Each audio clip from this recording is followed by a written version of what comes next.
Hey, how's it going? Welcome to another R38 crypto video. Today we're gonna be continuing the drip video series, and the topic of conversation will be a deeper dive inside both the fountain and the faucet. Now I say conversation because we're friends, right?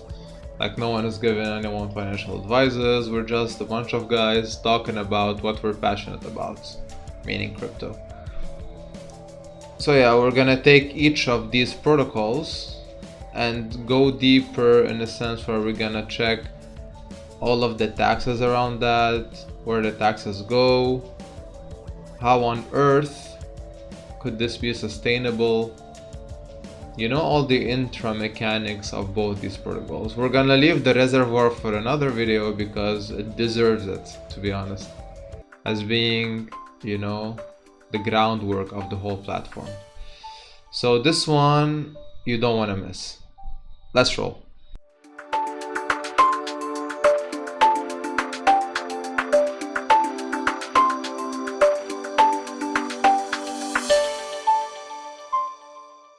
So just to reiterate, there are two ways you can purchase Drip.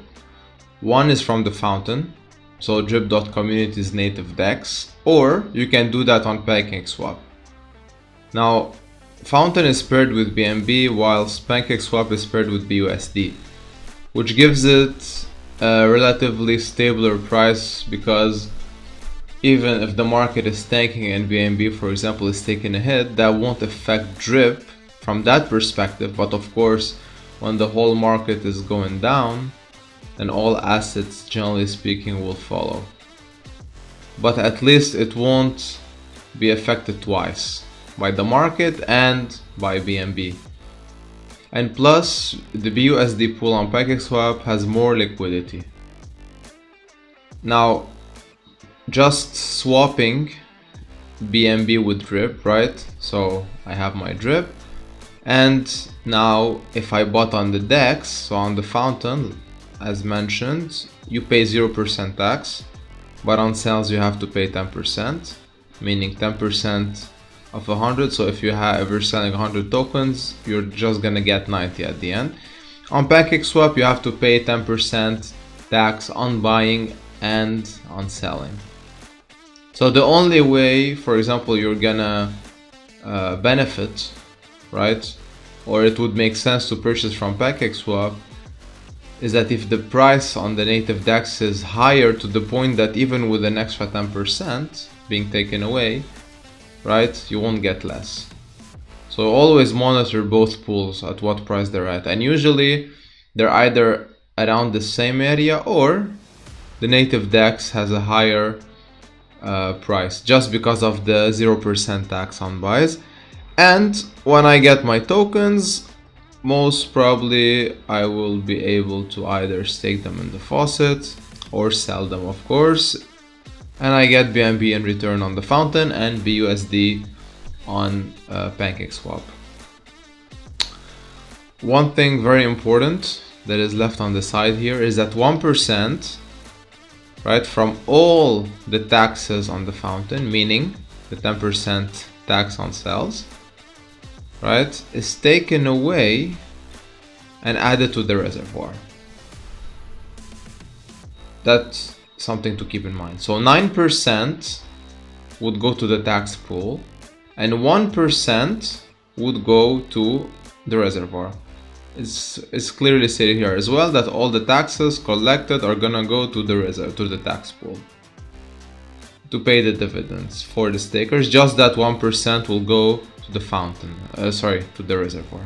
So the purpose here is to basically deposit your drip, which are taken away. So once you make a deposit in the faucet, right? So let's take an example. 50 drip deposit into the faucet will be taken away, so you won't be able to touch them anymore, ever, literally ever. You cannot unstake them, and they will be added to the tax pool as well. Now, the other token that I mentioned in the last video, that is also something of importance here, is the BR34P token, and yeah, we need that to benefit from referral rewards.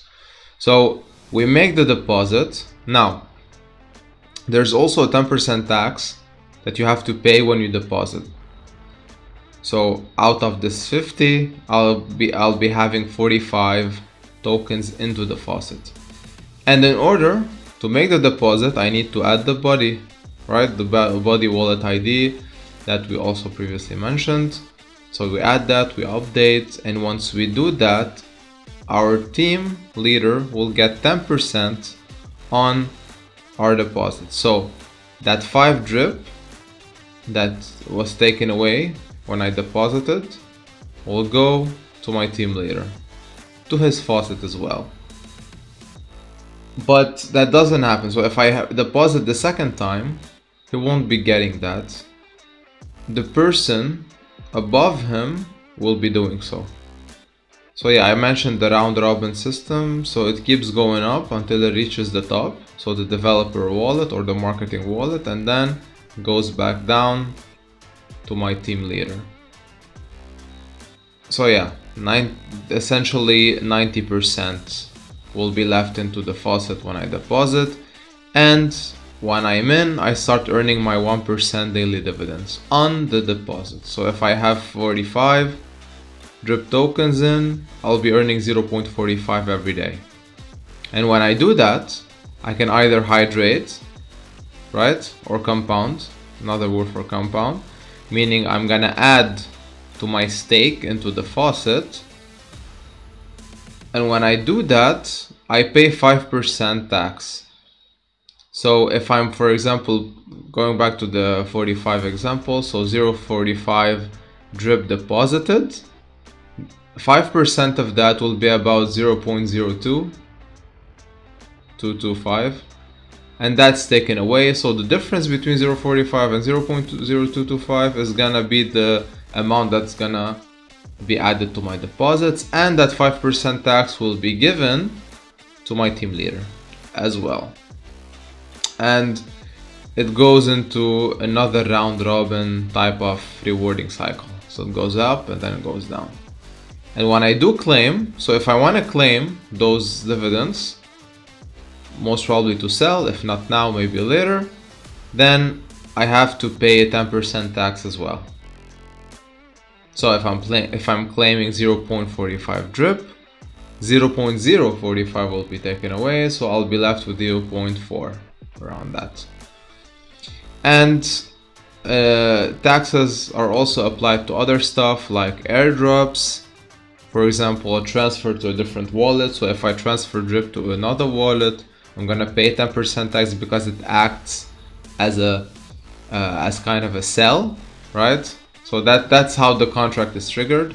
So that's why 10% is taken away. When I airdrop, it acts as a deposit because it goes to the faucet to the other player, meaning it's also gonna trigger the 10% deposit tax. And yeah, all of the taxes that we just discussed are all added to the tax pool to feed the dividends. And yeah, something that I also quickly ran through, that in order to benefit, so as a team leader, to benefit from all those juicy referral rewards, I need to have two things in check. One is I need to own an amount of BR34P tokens. In total, I need to have about 2 of them to earn direct referrals from my direct downline, and if I want to go even further, then I need to earn more. And I need to, in order to earn more, I need to have more BR34P. And yeah, there's a table for that that's gonna appear later on. And also the second thing that should be in check is that my net deposit value has to be positive. And there's a simple formula to get that, and you can check that into the Faucet section as well. When you enter your wallet address and you search, you'll see if you're plus or minus. Yeah, so all of the deposits that's happening, meaning airdrops, claims, airdrops, hydrations, deposits, should be bigger, right, than my claims overall. And that's how I am in a net positive state. Ultimate use of the BR34P token and why one person would hold it anyway And yeah, the reason being, you get those referral bonuses if you do. Now here are the downlines accessible that you can get referral rewards from, and those are the amount of tokens you need to hold in order to do so. So yeah, in order to get referral rewards from level 15, you'd need approximately 1.6k tokens. Yeah, that's a lot considering the price is hovering about around the $100 mark. So we're talking 160k USD. Yeah, that's pretty impressive. Now, what I mean by layers is that your directs are layer 1, like people who use your wallet, and layer 2 are people who use the layer 1's wallet, so your direct's wallet, and so on and so forth. Now this is the all-time chart of the BR34P token. If you really check the behavioral patterns, you can clearly see that this is when it launched. So obviously we're gonna be having, you know, the launch pump, then the retracement, and then this area right here is when the use case of it being needed for drip referral rewards was added, and look at the run up afterwards. Now the chart mainly correlates with the drip chart, right? Because the more people enter drip, the more new teams are being formed, the more the need for the BR34P token to be held. And yeah, it's pretty impressive, like 147x. Yeah, you don't see that every day.